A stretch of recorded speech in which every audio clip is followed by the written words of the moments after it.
Hey guys, Farrell here. Today we're going to talk about my 2024 camera collection. Firstly, we've got the camera that's filming this video, my trusty X-T4. This is my main workhorse camera. The battery is absolutely fantastic and the built-in IBIS is useful. Now I've talked about this camera quite a lot before, so here's a quick selection of some of the images that I've taken with it. And in terms of lens, I've currently got the Viltrox 23mm f1.4 on there. I do have the glimmer glass on there at the moment. This is one of the lenses that I will take with me on a photography shoot. Now, outside of that, I do have the Viltrox 56mm 1.4. So I do have a twin pair of lenses, a 56 and a matching 23mm. Both of them f1.4, fantastic primes. They do get a little bit of vignetting, but overall they are nice and sharp at f1.4, and for images you really want that separation. Other than that, I've got the Fujifilm 35mm f1.4. Now this is one of my favourite lenses of all time. I've actually had my own wedding shot on this lens, and again I've made a video about this lens specifically. Okay, next. This is the Brighton Star 50mm f1.4, Brighton Star's first autofocus lens for the Fujifilm system. Now, it is a big piece of glass. There's some pros and some cons to this. There is going to be a video review of this coming very soon, so do subscribe to find out more. But it is a very, very interesting budget option. So for now, it is staying with me. If it will stay in my kit long term, let's wait and see. Editor Kai here. The problem with being a glorified chimp is that I do occasionally forget things. So, this is the Sigma 18-50 f2.8. When reviewing the footage, I realised I hadn't actually spoke about this lens even though it was directly in front of me. Now, I have done a video on this lens. It is fantastic for the price. It does have a weather-sealed gasket at the mount, but I don't know just how weather-sealed this lens is, but I've taken it through some pretty heinous conditions. f2.8 all the way through that zoom range is pretty decent, and honestly I've had the original Fujifilm f2.8 to f4 zoom lens and I much prefer the Sigma. It's better in almost every way and it's really small and light. So anyway, just a quick shout out on that lens. My next digital camera is the Sony RX1R.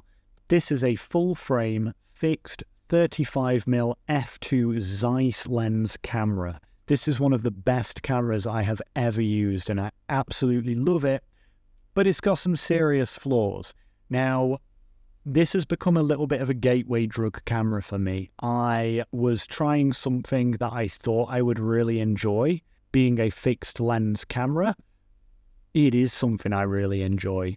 And on that note, I may actually end up selling this because it's so good. It's a fantastic camera. The lens is tack sharp even down at f2 and it produces absolutely beautiful black and white images. The size of this thing is absolutely unmatched, but it has led me on to other things. Now there will be a full review of this camera coming very soon as well. So again, if you haven't hit that subscribe button, really, now is the time to do it because there are more reviews coming. Now, I did promise that I would also do my film cameras if anyone was interested, and someone was, so let's get into it. This is my Olympus Trip 35. This broken little camera went up to the Alps with me and created some incredible images. I absolutely love this thing. I don't think this is going to be going anywhere. There are some flaws with it. It's definitely not perfect, but the size, the ease of use, this is one of my favourite film cameras ever made.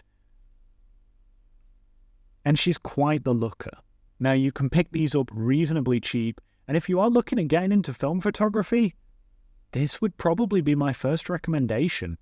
But again, you've got to be sure of what you're looking for because there are some serious flaws with these cameras. They're very simple and they're not too hard to fix, but stuck aperture blades are something to be aware of with this camera. Let's move on.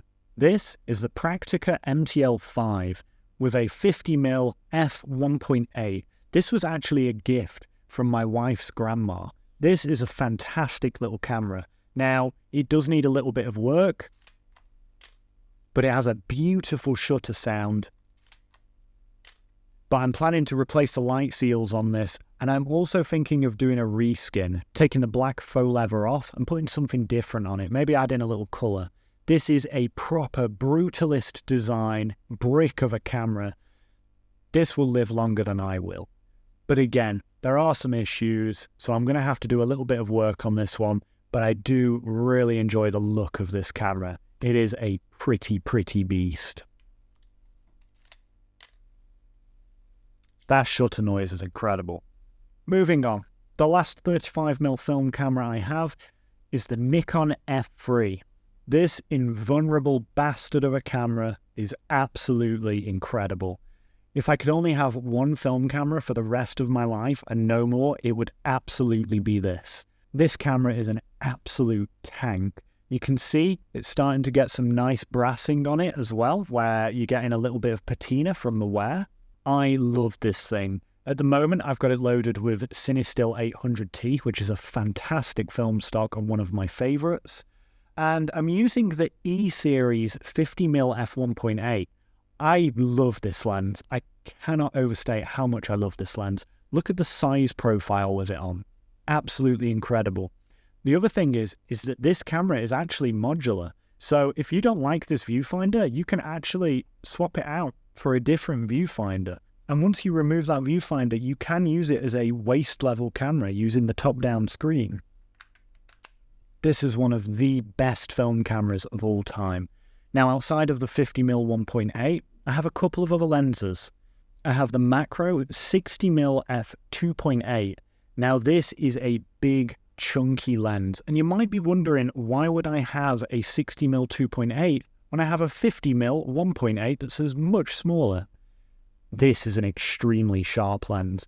Now, I actually use this lens to convert all of my film negatives into digital images. This is a fantastic lens for that. I also love the distance scale window on this lens. Such a unique look.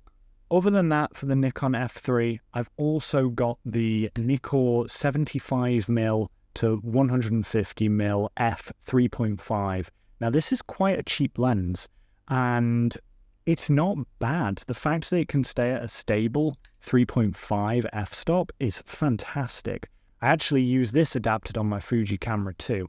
I don't know if this will stay with me, but it's certainly a fun lens to experiment with, and it's not very expensive. Now, this isn't the first time this camera's been on my channel, but this is my Minolta Freedom Vista. This is my faux X-Pan. So this is my smallest 35mm camera, even compared to the Olympus Trip. This is smaller.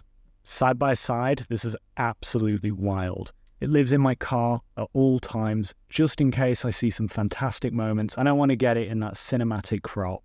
My wife has the normal 3:2 ratio version of this camera, but I love this cinematic ratio. It's not the best camera in the world, but it's one that I absolutely love. This will definitely be staying with me for a long time. And that brings us on to the last camera, the Chongus. This is my Mamiya 645-1000S. This modular monster is a lot of fun to use. So this has the Mamiya 80mm f2.8, and this is an absolute bokeh beast.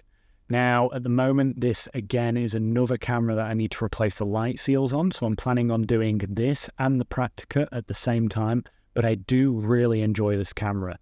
The issue with it is, it's expensive to shoot. Medium format film is getting real expensive now. But it's fun, it's unique, it's got a waist level viewfinder, and it's even got a little magnifying patch. This is an absolute toy box of a camera. Surprisingly, they're not that expensive anymore. So if you're looking at getting into the medium format system, this is definitely not the easiest way, but it is one of the cheaper options out there, and I would absolutely recommend it if you are interested in that. So, that's my film camera collection. Don't forget to subscribe for the upcoming videos of the Sony RX1R and the Bright & Star 50mm 1.4 lens. And don't forget, this was a gateway drug. There's something else. Alright guys, see you in the next video. Peace.